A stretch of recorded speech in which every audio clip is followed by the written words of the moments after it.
Get ready for a really big picture and some local information. I'm David Stark, and welcome to the East Bay Real Estate Weather Report. For the first time ever, we have a very special guest on the Weather Report, Jordan Levine, who's the Chief Economist for the California Association of Realtors. Jordan, welcome to the East Bay Real Estate Weather Report. What's going on in California?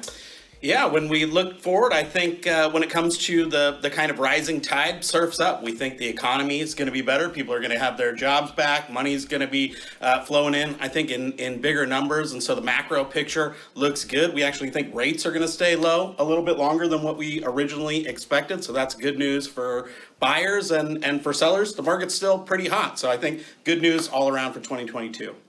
All right, that's the big picture. Let's get local in the East Bay, starting with the 880 corridor. Compared with last September, buyers had a lot more choices, especially in the smaller communities. Albany, Castro Valley, and San Lorenzo, inventory more than doubled. Prices, more homes on the market didn't drive down prices. Newark and Oakland, prices up almost 30%. Sales, more homes for sale meant more homes were sold almost everywhere. Berkeley and Hayward, sales up more than 30%. In Newark, sales up more than 40%. Jordan, we're going to go to West Contra Costa next. Homes for sale, big increases in some communities. El Cerrito up almost 80%. Pinole jumps from 3 units for sale last September to 11 for sale, up more than 260%. Prices, significant increases. El Cerrito is 1.35, up almost 30%. Pinole and Richmond, both in the 720s and both up 17%. San Pablo, 650, up almost 30%. Sales, mixed. El Cerrito, Pinole, and San Pablo all down. El Sobrante, 14 sold, up 40%. Next up is Central Contra Costa County. Homes for sale. Now, as we move deeper into the East Bay, fewer choices for buyers. Clayton and Martinez both lost a few units. Walnut Creek, 28 homes on the market, down more than 50%.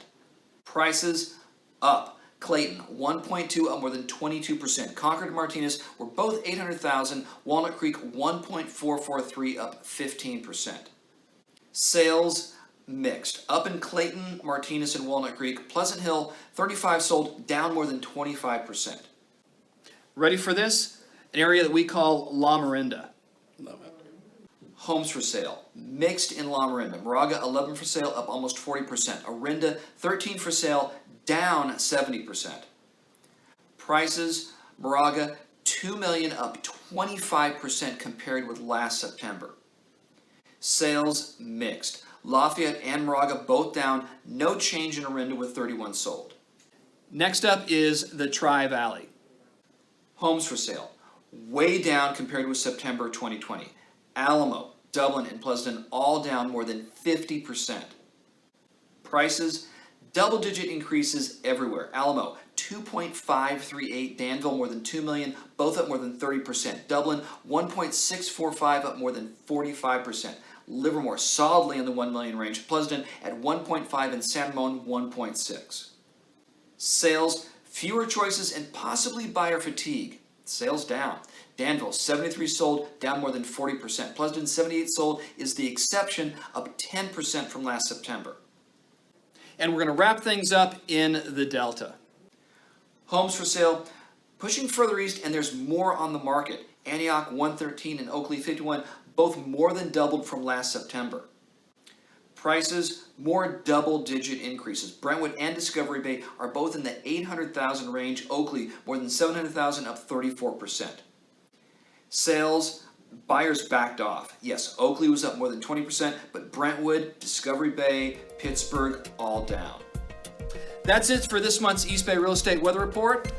Stay healthy. We'll see you next month.